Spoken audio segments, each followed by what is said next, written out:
नमस्कार दर्शकों, दिन बीते, रातें बीती, हफ्ते बीते, महीने बीते और साल बीतने पर आखिरकार फिर से आज वह दिन आ ही गया जिस दिन हर तरफ माँ दुर्गा की तरह सजी धजी देवी स्वरूप विवाहित महिलाएं ही दिखाई देती हैं।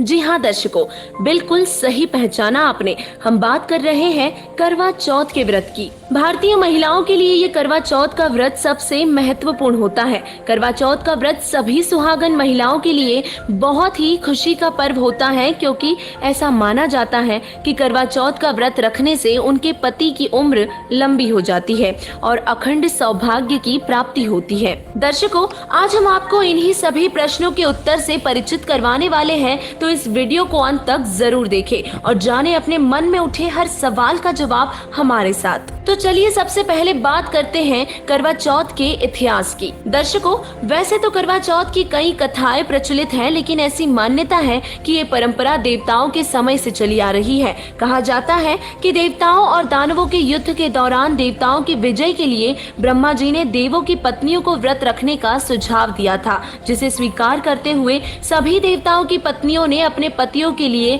निराहार व निर्जल व्रत किया और नतीजा ये रहा कि युद्ध में सभी देव विजयी हुए और जिसके बाद ही सभी देवताओं की पत्नियों ने अपना व्रत खोला। उस दिन कार्तिक मास के कृष्ण पक्ष की चतुर्थी थी और आकाश में चंद्रमा निकल आया था। मान्यता है कि तभी से करवा चौथ का व्रत शुरू हुआ। ये भी कहा जाता है कि शिव शंकर जी को प्राप्त करने के लिए देवी पार्वती जी ने भी इस व्रत को किया था।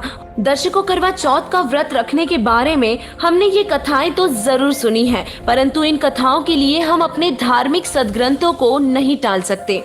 हिंदू धर्म के प्रमुख सदग्रंथ पवित्र चारों वेद व पवित्र श्रीमद् भगवत गीता है और इन ग्रंथों में कहीं पर भी व्रत रखने के लिए नहीं लिखा। किसी भी अध्याय में व्रत का जिक्र तक नहीं है, बल्कि गीता जी के अध्याय 6 के श्लोक 16 में व्रत करना मना किया गया है और ये स्पष्ट लिखा है कि अधिक खाने वाले और बिल्कुल न खाने वालों का योग यानी कि भक्ति कभी सफल नहीं होती। बिल्कुल न खाना मतलब व्रत रखना, और व्रत रखने वालों का योग कभी सफल नहीं होता। ये हम नहीं कह रहे, हमारी श्रीमद् भगवत गीता जी कह रही है। और जो साधना हमारे शास्त्रों में लिखी ही नहीं है, वह साधना हम एकमात्र किसी देवी देवता या सुनी सुनाई कथा से प्रभावित होकर कैसे कर सकते हैं। शास्त्र विरुद्ध साधना करके हम परमात्मा के खिलाफ जा रहे हैं, जिससे बड़ा पाप और कोई हो ही नहीं सकता।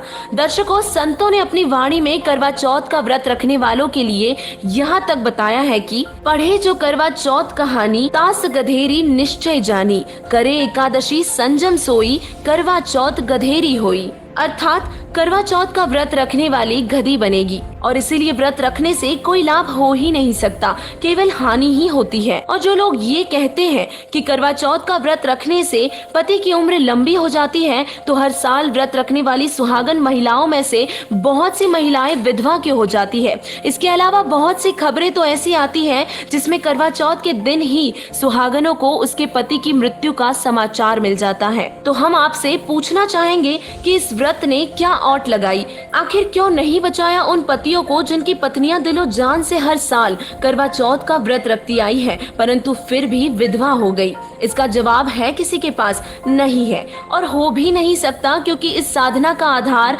केवल दंत कथाएं हैं, पवित्र शास्त्र नहीं। जब तक हमारा जीवन है तभी तक व्यक्ति जीवित रह सकता है। पूर्ण परमात्मा के अतिरिक्त किस्मत में लिखा कोई भी नहीं टाल सकता। जो गलत साधनाएं हम कर रहे हैं उससे हम परमात्मा से कोसों दूर हो रहे हैं और जिस कारण हम उनकी शरण से वंचित हैं और लाभ नहीं ले पा रहे।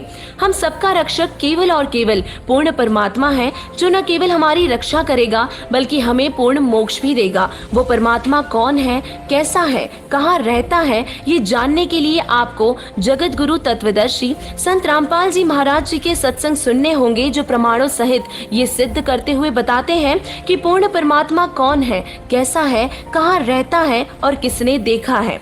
दर्शकों, वेदों अनुसार वो पूर्ण परमात्मा अपने साधकों की जीवन वृद्धि भी कर सकता है और इसीलिए करवा चौथ जैसे निराधार साधनाओं को त्याग कर हमें संत रामपाल जी महाराज जी से नाम दीक्षा लेकर पूर्ण परमात्मा की साधना करनी चाहिए, जिससे हमें सर्व लाभ के साथ साथ मोक्ष भी मिलेगा। तो देर मत करो और जल्दी से जल्दी संत रामपाल जी महाराज जी की शरण में आओ और अपना कल्याण करवाओ। धन्यवाद।